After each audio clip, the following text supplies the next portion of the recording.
Shalom. Kita melanjutkan lagi membaca Alkitab. Sekarang kita sudah sampai Kejadian 9. Perjanjian Allah dengan Nuh. Lalu Allah memberkati Nuh dan anak-anaknya serta berfirman kepada mereka, beranak cuculah dan bertambah banyaklah serta penuhilah bumi. Akan takut dan akan gentar kepadamu segala binatang di bumi dan segala burung di udara, segala yang bergerak di muka bumi dan segala ikan di laut. Ke dalam tanganmu lah semuanya itu diserahkan. Segala yang bergerak, yang hidup akan menjadi makananmu. Aku telah memberikan semuanya itu kepadamu seperti juga tumbuh-tumbuhan hijau. Hanya daging yang masih ada nyawanya, yakni darahnya, janganlah kamu makan. Tetapi mengenai darah kamu, yakni nyawa kamu, aku akan menuntut balasnya. Dari segala binatang aku akan menuntutnya, dan dari setiap manusia aku akan menuntut nyawa sesama manusia. Siapa yang menumpahkan darah manusia, darahnya akan tertumpah oleh manusia. Sebab Allah membuat manusia itu menurut gambarnya sendiri. Dan kamu beranak cuculah dan bertambah banyak, sehingga tak terbilang jumlahmu di atas bumi.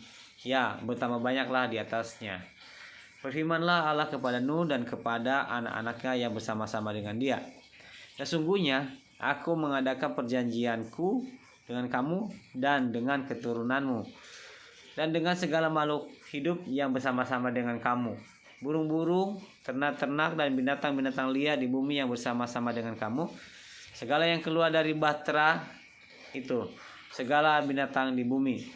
Maka aku adakan perjanjianku dengan kamu, bahwa sejak ini tidak ada yang hidup yang akan dilenyapkan oleh air bah lagi, dan tidak akan ada lagi air bah untuk memusnahkan bumi. Dan Allah berfirman, inilah tanda perjanjian yang kuadakan antara aku dan kamu serta segala makhluk yang hidup yang bersama-sama dengan kamu, turun-temurun untuk selama-lamanya. Busurku kutaruh di awan, supaya itu menjadi tanda perjanjian antara aku dan bumi.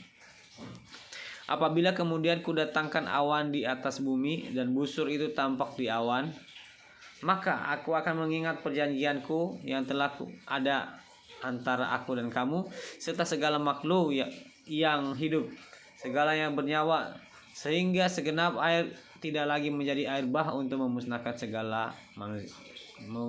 segala yang hidup. Jika busur itu ada di awan, maka aku akan melihatnya, sehingga aku mengingat perjanjianku yang kekal antara Allah dan segala makhluk yang hidup, segala makhluk yang ada di bumi.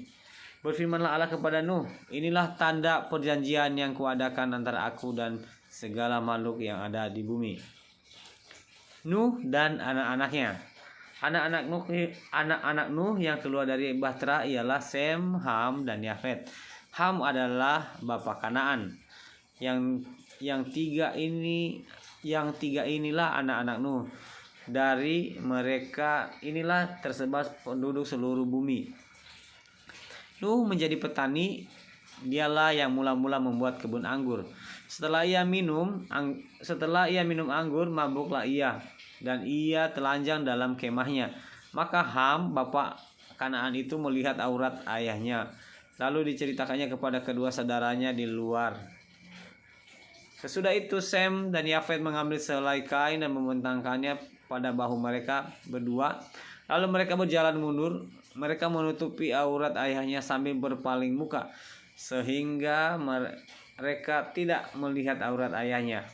Setelah Nuh sadar dari mabuknya dan mendengar apa yang dilakukan anak bungsunya kepadanya, berkatalah ia, terkutuklah Kanaan. Hendaklah ia menjadi hamba yang paling hina bagi saudara-saudaranya. Lagi katanya, terpujilah Tuhan Allah Sem, tapi hendaklah Kanaan menjadi hamba baginya. Allah meluaskan kiranya tempat kediaman Yafet, dan hendaklah ia tinggal dalam kemah-kemah Sem. Tetapi hendaklah Kanaan menjadi hamba baginya. Nuh masih hidup 350 tahun sesudah air bah. Jadi Nuh mencapai umur 950 tahun lalu ia mati. Terima kasih. Sekian dulu pembacaan hari ini. Tuhan Yesus memberkati. Shalom.